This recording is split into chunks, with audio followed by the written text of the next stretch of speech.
I'll never forget the day. The day when the magic of the Christmas season was taken from me, ripped from my heart, replaced with fear and horror. December 22nd, 2013, at 8:30 a.m. I remember it like it was yesterday. The month was unusually warm. There hadn't been any snowfall yet. On that day, it was cold and gray. The heavy snow-laden clouds were rolling in to bring the first snow of the season. When I looked out our kitchen window, I thought about how nice it would be if we could have a white Christmas. The kids, Kelsey, who was 7 at the time, and Jojo, who was 6, were dying to put on their new boots and coats and mittens and scarves. They wanted to make a snowman. They were both checking out the window every few minutes. The night before they'd done their superstitious routines to make it snow. They'd worn their pajamas inside out, flushed ice down the toilet, and slept with a spoon under their pillows. My husband and I had combined our childhood superstitions and told the kids about them, and we enjoyed the spectacle of it all and the joy in their eyes. Even then, they were waiting to reap the rewards of all those things, still wearing their PJs inside out, when the doorbell rang. It was unusual for someone to come to the house that early in the morning, especially on a Sunday during school break, I thought. I pulled my robe around tight and started for the door, but my husband got there before me. I could hear a man's voice on the other side of the door, and my husband's voice becoming increasingly louder. It was then that my husband turned and called for me to come to him, while asking the 2 police officers to come in. I went and stood next to my husband, and he whispered, "Have the kids go into the other room to watch their cartoons." His brow was furrowed, his cheeks red. I looked from him to one of the officers, a young kid, I thought, not even 25 yet. His eyes expressing some emotion, but I couldn't put my finger on it. Not yet, anyway. The other officer was older, maybe 50, but he didn't have much gray in his hair. I could see it as he took off his cap and said, "Ma'am." I called for the children to come into the other room and instructed them to watch their television shows in there while Mama and Daddy spoke with the nice police officers. But my stomach was churning. It couldn't be good news to have officers on your doorstep this early on a Sunday morning. I was dreading what was to come next.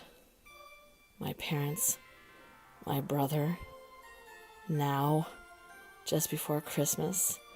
Why? How? My mind was buzzing as I walked into our kitchen.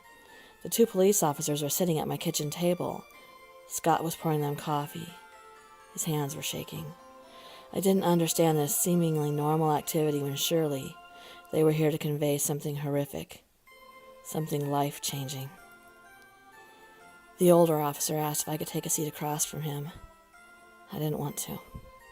I knew this would be the moment that something terrible would be seared into my memory. I looked to Scott and he motioned his head to do as the officer asked. So I sat down and Scott handed me coffee as well. I didn't pick up my mug.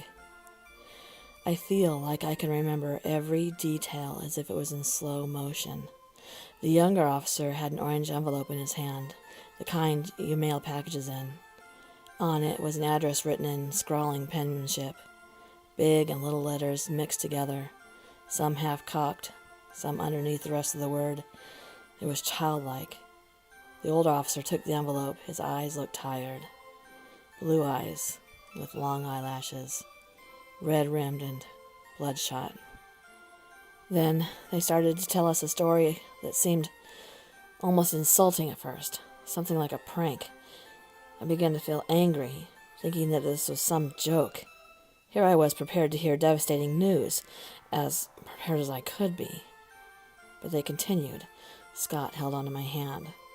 He was willing me to keep my temper under control. They told us that beginning 2 weeks ago, every morning at exactly 7 a.m., there would be an envelope just like this one, and it would appear on a desk in the precinct, the younger officer's desk, in fact. And in every envelope there were pictures of young children in their homes, taken from what appeared to be inside their own house. The pictures were innocent enough.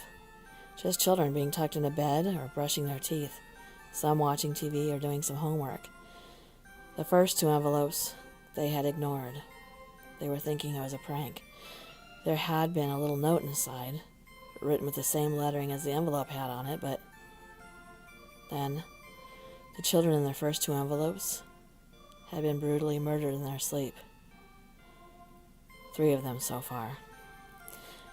I hadn't heard this on the news. I said that to them, and they told me that they hadn't released anything to the media yet, but they were going to have to soon because the 3rd envelope came with the same note, and when they went to investigate, they found another child still in bed, dead, and his babysitter as well. Now, as soon as they received the envelopes, which no one ever saw delivered, not even on surveillance cameras, the package would just materialize. He said he knew that it sounded crazy, but to please bear with them. Now, when they received the package with the address of the child or children, they would immediately go to their home, and that's why they were there that day. He opened the envelope and took out the photos of my children. They were dressed with their pajamas inside out, hiding a spoon under their pillows, saying their prayers. I screamed, "What does the note say?" The officer slid it to me, and scribbled on a post-it note was simply, "Please stop me. Elf on a shelf." My heart stopped and I jumped up and ran to the study. I had just moved the elf there this morning when I woke up. The children were in there now. It was the room I had taken them to. I was panicking. Disbelief, fear mixed in my mind, and as I pushed open the door, my children both jumped. Scared looks came across their little faces. The elf, off the shelf, now sitting on the back of the couch. The officers took the doll from our home, and Christmas has never been the same.